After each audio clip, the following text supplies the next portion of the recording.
ఏ దేశంలో అయితే మనం ఉంటామో, ఏ రాజ్యంలో అయితే మనం ఉంటామో, ఆ రాజ్యములో ఉన్న అధికారిని బట్టి, రాజును బట్టి, పాలకుని బట్టి మనం అన్నీ కూడా ముందుకు అడుగులు వేయడం జరుగుతుంది. దానిని బట్టి మన జీవితము ఉంటుంది అన్నది మనం తెలుసుకోవాలి. హల్లెలూయా.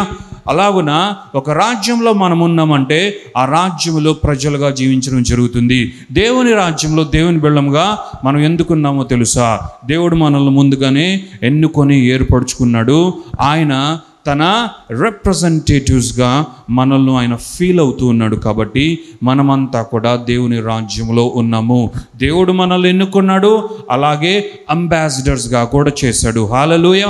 ఇప్పుడు ఏ అంబాసిడర్ కూడా తన ఓన్ అజెండాతో ముందుకు వెళ్ళడు, కానీ ఆ దేశం యొక్క అజెండాతోనే ముందుకు వెళ్ళడం జరుగుతుంది. హల్లెలూయా. అలాగున్న దేవుని బిడ్డలమైన మనము మన ఓన్ అజెండా, మన ఓన్ ప్లాన్స్, మన ఓన్ పర్పసెస్ అన్నవి ఏమీ ఉండవు. కానీ మన రాజు, మన రాజుల రాజు, మన ప్రభువు, మన పాలకుని యొక్క పర్పసే మన పర్పస్. మన పాలకుడు మన కొరకు ఏ మార్గం వేస్తాడో ఆ మార్గంలోనే మనము ముందుకు వెళ్ళిపోవాలి. అదే మన మార్గం అయి ఉంది. Because we were not being anything by independence to our God, our Savior. అయితే మనము దేవునితో ఒడంబడిక కలిగి ఉన్నాము, దేవునితో నిబంధన కలిగి ఉన్నాము. మన ప్రభువుతో మనం ఏ రాజ్యంలో ఉన్నామో ఆ రాజుతో మనము పెనవేయబడి ఉన్నాము. కాబట్టి ఆ రాజు మన గురించి ఏం ఆలోచిస్తాడో అదే మన జీవితంలో బృహత్తరమైనదిగా ఉన్నది. అదే అత్యున్నతమైన ఉద్దేశముగా మనము దానిని స్వీకరించవలసిన వారము. కాబట్టి మన రాజు మన కొరకు ఉద్దేశాన్ని ఉద్దేశిస్తూ ఉన్నాడు. గొప్ప సంగతులను ఆయన ఉద్దేశిస్తున్నాడు. గొప్ప ప్రణాళికలు ఆయన మన కొరకు కలిగి ఉండగా ఆయన రిప్రజెంటేటివ్స్గా, ఆయన అంబాసిడర్స్గా ఆయనకు ఇష్టమైనదే మనము చేయాలి. ఆయన ఏది కావాలని కోరుకుంటున్నాడో అదే మనము చేయాలి. ఆ విధముగా చేస్తున్న వారమైన మనము మనల్నంతా ఏమంటాడు తెలుసా? We are the followers of our Lord God Savior Christ Jesus. Hallelujah. We are about to follow our Lord Jesus Christ. We are the followers of Jesus Christ. Hallelujah.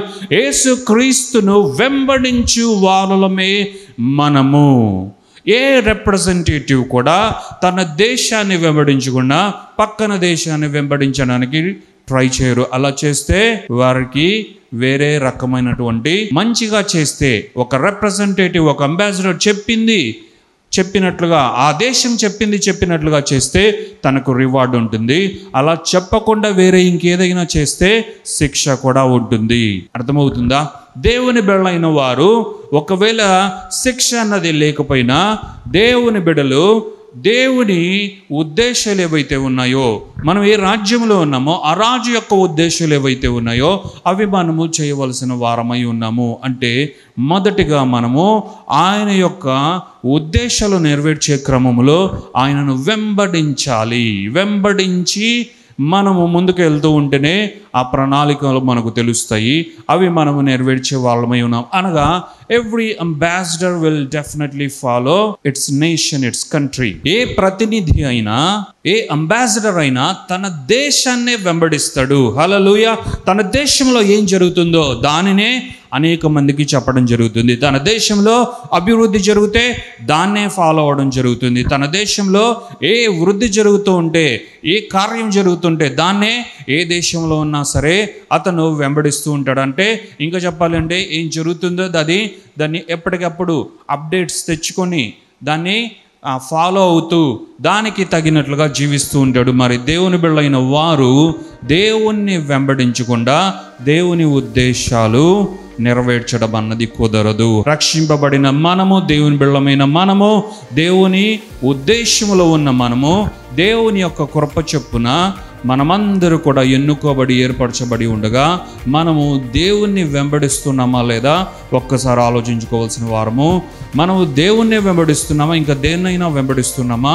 మనల్ని మనం చూచుకోవాలి. దేవుణ్ణి వెంబడించేవారే దేవుని ఉద్దేశాలు వారు గౌరవించగలరు, దేవుని ఉద్దేశాల్ని హత్తుకుంటారు. దేవుని వెంబడించకపోతే దేవుని ఉద్దేశాలు మొదట ఉన్నాయని తెలుసుకోవడము కుదరదు, కాబట్టి దాన్ని నెరవేర్చడం కూడా అవదు, అది అసాధ్యమే అన్నది మనం తెలుసుకోవాలి.